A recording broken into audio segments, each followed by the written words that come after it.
Au centre du village, trônait la concession de Maïdou Sagoré. Un véritable palais pour les yeux. Le genre de maison qu'on ne construit pas avec des briques, mais avec des secrets bien gardés.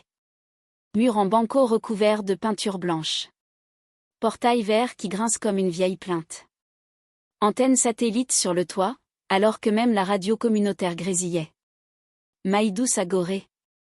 Ah, son nom, c'était comme un griot bien payé, il parlait à la place des autres. Toujours tiré à 4 épingles. Toujours entouré. Toujours souriant comme s'il avait avalé le soleil.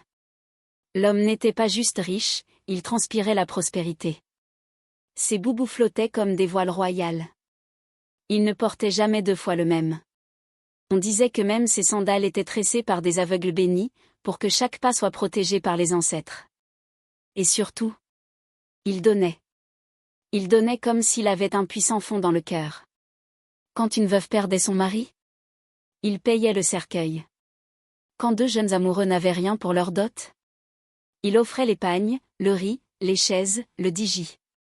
Quand la pluie emportait une maison, il construisait une autre, plus grande encore. On disait même qu'il avait payé l'opération de la langue de Zaï la muette. Bon, elle est restée muette, mais l'intention y était. Et tu sais ce qu'il faisait chaque vendredi? Il distribuait du riz, de l'huile, et parfois même du sucre.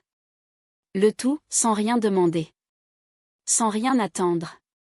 Du moins, c'est ce que tout le monde croyait. Dans le cœur de Kandera, Maïdou Sagoré était une légende vivante. Un bienfaiteur. Un ange en boubou. Et quand il passait, les enfants criaient son nom comme une chanson. Sagoré. Chaque mois, au rythme d'un tambour silencieux, une fillette disparaissait. Pas de cri. Pas de traces. Juste un lit vide. Un pagne froissé. Et une mère au regard vide, qui balayait la cour comme si l'enfant allait réapparaître entre les poussières. Le village pleurait. Mais doucement. En secret. Comme on pleure quand on a peur de trop savoir. Alors, les rumeurs ont commencé à ramper comme des serpents en saison sèche. Ce sont les hyènes, disait le vieux Dandio. Ce sont les esprits de la rivière en colère, criait la devineresse Tantifara. C'est la malchance, disait la chefferie. C'est le destin, répétait le marabout. Mais personne n'a osé poser le doigt sur Maïdou Sagoré. Parce que quand l'or coule à flot, même les larmes se taisent. Et à Kandera, les gens avaient trop goûté au riz pour mordre la main qui les nourrissait. Alors les mois passèrent. Les tambours battirent encore. Les mariages furent célébrés. Les morts furent enterrés. Et les enfants, eh bien, on évitait d'en parler. Mais dans le silence, quelque chose grandissait. Quelque chose comme une vérité trop grosse pour rester cachée. Une odeur. Un frisson. Une voix dans le vent qui disait: ce que l'homme cache aux hommes, les esprits le voient à la lumière. Et le village de Kandera. Ce village si tranquille, si festif, si doux, allait bientôt apprendre que toute richesse a un prix. Et que certains sacrifices finissent toujours par demander le retour. Si vous êtes nouveau sur cette chaîne, nous vous souhaitons la bienvenue. N'oubliez pas d'activer la cloche de notification et de vous abonner à la chaîne pour ne rien rater de nos prochaines histoires. Kandera. Petit village d'Afrique, posé comme un caillou sacré au creux de la savane, là où les coqs chantent plus fort que les pleurs, là où le soleil lui-même semble saluer les anciens avant de monter au ciel. Dans ce village, on disait que la paix était un habit cousu sur mesure. Le matin, les femmes balayaient la cour avec une rigueur militaire, la poussière dansait comme des enfants ivres. Les enfants justement, insouciants, pieds nus mais cœur plein, couraient après des pneus usés qu'ils faisaient rouler avec des bouts de bois. Les vieux, eux, installés sous le grand tamarinier, distribuaient les proverbes comme des bonbons trop amers. Quand l'iguane traverse la route, c'est qu'il a entendu quelque chose. Mais personne ne savait vraiment ce que l'iguane avait entendu. Et surtout, personne ne posait trop de questions. Kandera vivait dans cette douce torpeur où même les secrets apprennent à se taire. Et au cœur de tout cela, il y avait Maïdou Sagoré. Un nom qui roulait sur toutes les lèvres comme le miel sur les beignets. L'homme était riche. Pas riche comme les commerçants de la ville voisine, non. Lui, C'était une richesse mystérieuse, ancienne, enveloppée de respect et de peur voilée. Il portait des boubous qui semblaient avoir été tissés par les esprits eux-mêmes. À chaque fête, il tuait 3 béufs. À chaque mariage, il offrait des sacs de riz. Aux funérailles, il payait les cercueils, même si, entre nous, certains morts n'étaient même pas de sa famille. Il était comme ça. L'homme de tout le monde. L'ami du pauvre. Le père des orphelins. L'ombre du village. Mais vois-tu, dans Kandera, ce que tout le monde disait, ce n'était pas toujours ce que tout le monde pensait. Il y avait des murmures, des petits bruissements entre les feuilles de manioc. Des prolongés quand une mère s'apercevait que sa fille avait disparu au petit matin. Parce que voilà, chaque mois, sans faute, une fillette s'évaporait. Pas une adolescente. Pas une femme. Une enfant. Parfois 10 ans. Parfois moins. Et parfois, une mère ne retrouvait plus son bébé au réveil. Le pagne vide. Le cœur troué. Les anciens disaient que c'étaient les esprits des rivières, vexés qu'on ne leur offre plus de cola. D'autres accusaient les hyènes. Les plus osés murmuraient. Et si c'était un sacrifice? Mais à Kandera, poser des questions, c'est comme se gratter là où le serpent se cache, tôt ou tard, on se fait mordre. Et pourtant, le soleil brillait toujours. Les tambours résonnaient. Les enfants chantaient. Il y a des silences qui brillent comme de l'or, mais qui sentent la mort. Là, sous une paillote abandonnée à l'orée de la brousse, une tombe fraîchement creusée, comme un nombril ouvert sur la terre. Un rire nerveux fend le silence. Une silhouette, masquée jusqu'aux dents, avance à pas précipités. Sur son épaule, une fillette, inconsciente, la tête pendante comme une poupée cassée. Son pagne est encore couvert de poussière de craie d'école. On dirait qu'elle a été enlevée après la classe. La voix intérieure de Kandera se met à chuchoter, grinçante comme une vieille porte. Pendant que le village dormait, un cœur sacrifiait, pour que ses poches restent pleines. Oui. Maïdou Sagoré, le riche homme au grand cœur, n'était pas seulement le bienfaiteur que l'on voyait. Il était le bras des ténèbres, l'intermédiaire entre les innocents et des fétiches affamés. Chaque mois, il offrait une vie. Et les esprits le récompensaient, nouvelle terre, récoltes abondantes, clients généreux. Mais plus le village fermait les yeux, plus les fétiches ouvraient la bouche. Sauf que ce soir-là, ce n'était pas comme d'habitude. Ce soir-là, il avait capturé la mauvaise proie. Ou plutôt, la bonne, mais pour le mauvais rituel. La fillette qu'il s'apprêtait à sacrifier n'avait pas un cœur ordinaire. Non. Dans ses veines coulait l'héritage d'une ancêtre guerrière, une âme pure, rebelle, indomptable. Et les fétiches, oh, les fétiches n'aiment pas les âmes trop fortes. Elles les brûlent. Elles les rejettent. Elles crient. Elles se vengent. Sagoré, couvert de sueur, regarde la fillette s'éveiller doucement. Ses yeux brillent d'un feu qu'aucun esprit n'a pu éteindre. Elle n'a pas crié. Elle n'a pas pleuré. Elle a regardé dans l'ombre, droit dans les yeux du mal. Et ainsi commence l'histoire de la chute de l'homme au boubou d'or. Celui qui pensait pouvoir nourrir les dieux avec le sang des enfants, sans jamais devoir leur payer la dette avec sa propre vie. Mais dans Kandera, même les masques ont des oreilles. Et quand le tambour sacré se met à battre sans main, c'est que quelque chose d'ancien, très ancien, est réveillé. Kandera. Un nom chanté par les ancêtres dans les vents de brousse. Un petit point sur la carte, que les grandes villes ont oublié, mais que les esprits, eux, n'ont jamais quitté. Ici, le sable a des oreilles, les arbres des mémoires, et même les marmites savent garder les secrets. Kandera, c'était ce genre de village où le bonheur portait des sandales trouées, mais dansait quand même. Les femmes avaient la parole tranchante comme une machette, mais le rire facile. Les hommes jouaient aux cartes sous le vieux manguier, en discutant politique sans jamais voter. Et les enfants? Les enfants faisaient du monde leur terrain de jeu. Ils couraient après les chèvres comme si elles avaient volé leur goûter, grimpaient au manguier comme des chats possédés, et le soir, s'endormaient avec des étoiles plein les yeux. Et parfois des moustiques plein les pieds. Kandera respirait la paix. Mais, comme on dit chez nous, même l'eau la plus calme cache les poissons les plus dangereux.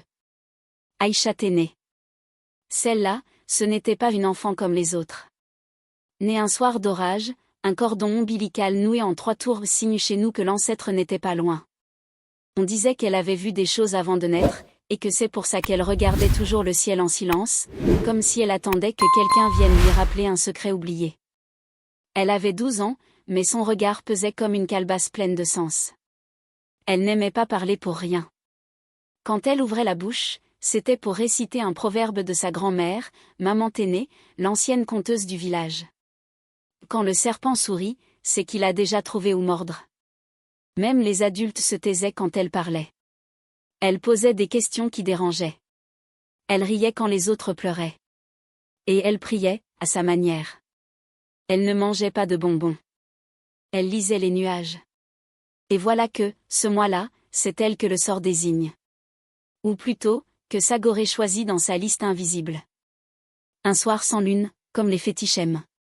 Pendant que le village dormait à moitié, et que les coqs rêvaient encore, 2 hommes masqués vinrent la prendre. Mais à peine avait-il posé la main sur elle qu'un hurlement déchira la nuit, un cri sec, brutal, ancestral. Comme si une hyène venait d'avaler un tam-tam. Aïcha ne se débattait pas comme les autres. Elle résistait comme si elle savait.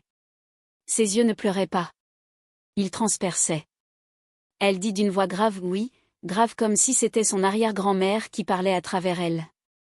Vous pouvez voler mon corps, mais pas l'arbre qui m'a planté. Même les kidnappeurs ont reculé d'un pas. Mais ils ont quand même réussi à l'emporter, trop habitués à ces silences qu'on bâillonne. Une grotte humide, éclairée par des torches et à la fumée verte. Autour, des fétiches suspendus, des têtes d'animaux séchés, des kauris, et un cercle dessiné au sang de coq.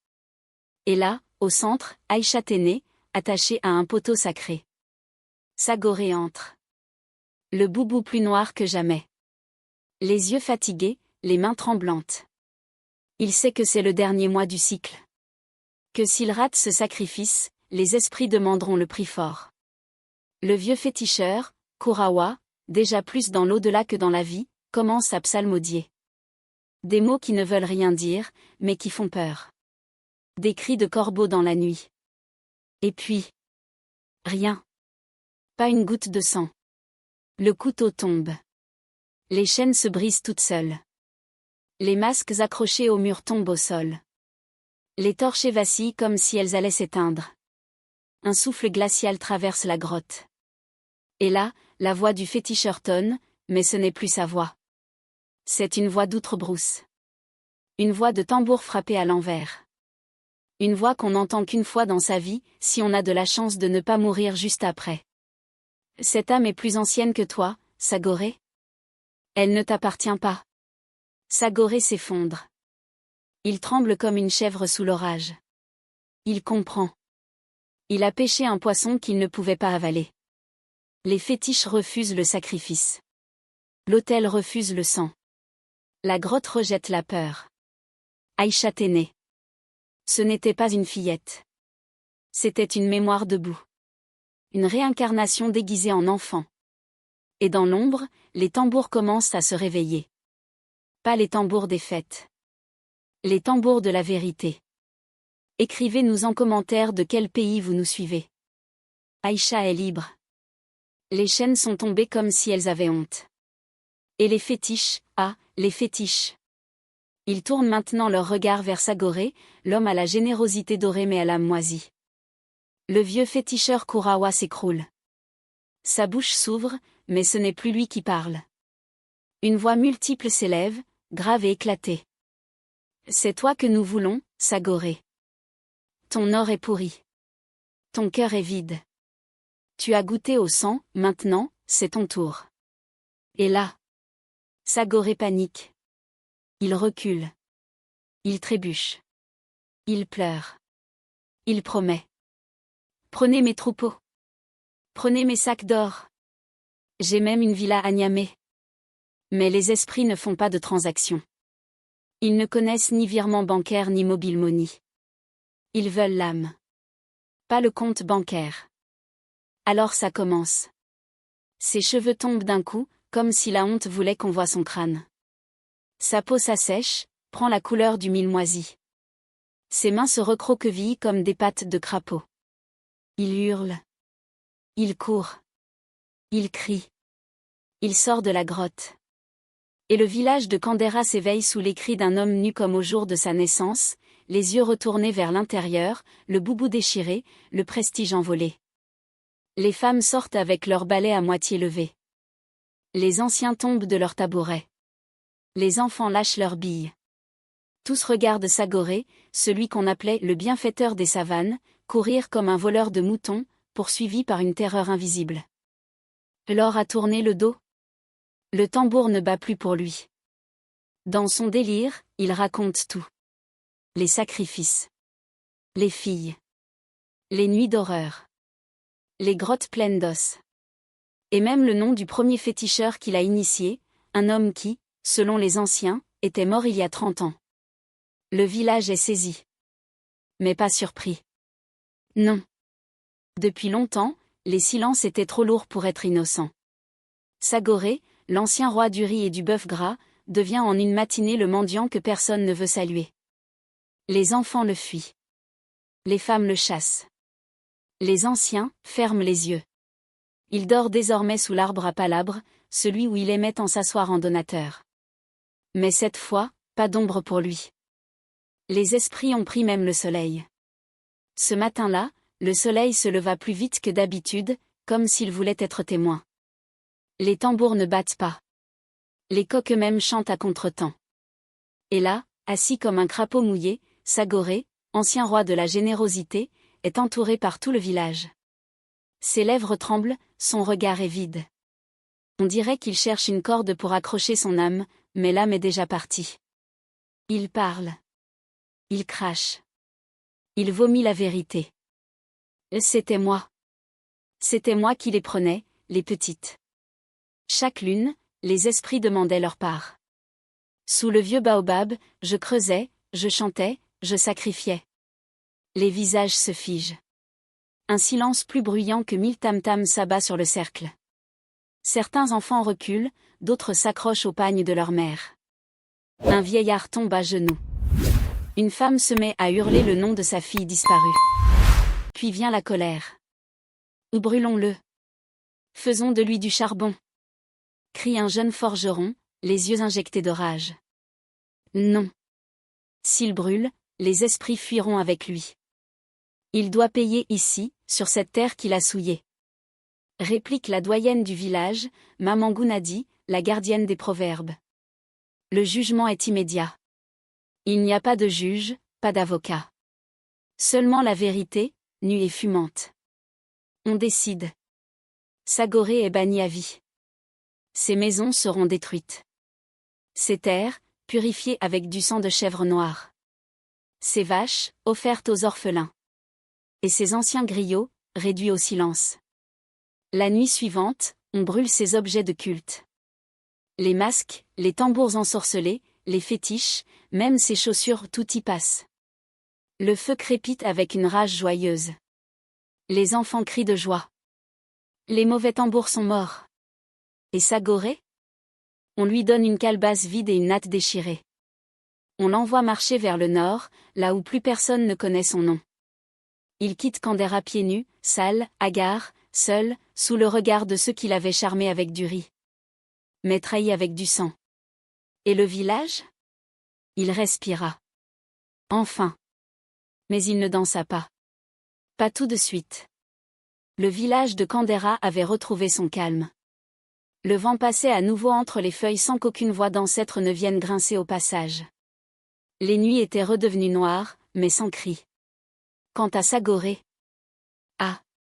Lui, qui jadis faisait pleuvoir l'argent comme des mangues tombées, n'était plus qu'une ombre sans parapluie, un homme effacé du cœur du village. On le vit des lunes plus tard, accroupi sous le vieux pont de Yambaka, les bras maigres comme des branches de mil desséchées. Ses habits pendaient sur lui comme s'il voulait aussi l'abandonner. Il tendait la main aux passants, le regard fuyant, comme un voleur qui regrette trop tard. Personne ne le regardait vraiment. Les gens disaient. Lui. Ce n'est pas Sagoré, non. Sagoré est mort. Ce mendiant-là, c'est juste un vent sans nom. Car oui, il avait tout perdu. Pas que ses biens. Pas que sa santé. Il avait perdu son nom. Et dans un village africain, perdre son nom, c'est pire que mourir. Mais la vie, elle, ne s'arrêta pas. Aïcha Téné, la petite fille qui avait résisté à la nuit, devint lumière pour les autres. Elle grandit. Elle alla à l'école de Koussagou. Puis à celle de Barémi. Elle apprit les lettres, mais n'oublia jamais les mots de sa grand-mère. Et surtout, elle n'oublia jamais ce que Sagoré avait tenté de faire d'elle. Elle devint conteuse. Pas une conteuse avec un micro et des rideaux rouges. Non. Une conteuse de marché. Une conteuse de poussière et de palmes tressées. Elle posait son tabouret au milieu du marché de Kadjamari. Elle tapait 2 fois ses mains, les enfants accouraient, les vieux s'asseyaient, les femmes arrêtaient de négocier le piment. Et elle disait: Là, asseyez-vous. Aujourd'hui, je vais vous parler d'un homme qui a creusé des tombes avec des lingots d'or, et qui s'est enterré lui-même. Son histoire faisait pleurer les anciens. Et rire les petits, quand elle imitait la voix tremblante de Sagoré face aux fétiches. Mais surtout, son histoire restait. Elle collait au mur de la mémoire comme la fumée du poisson au plafond d'une cuisine. Chers interlocuteurs, nous voici à la fin de notre histoire qui nous enseigne que toute richesse sans éthique finit par demander un lourd tribut, le mal ne reste jamais caché éternellement, et que le nom d'un homme est plus précieux que son or. Si elle vous a plu, laissez-nous votre commentaire et partagez pour l'avis et le soutien de votre chaîne. Merci de nous avoir suivis et à bientôt pour une nouvelle histoire.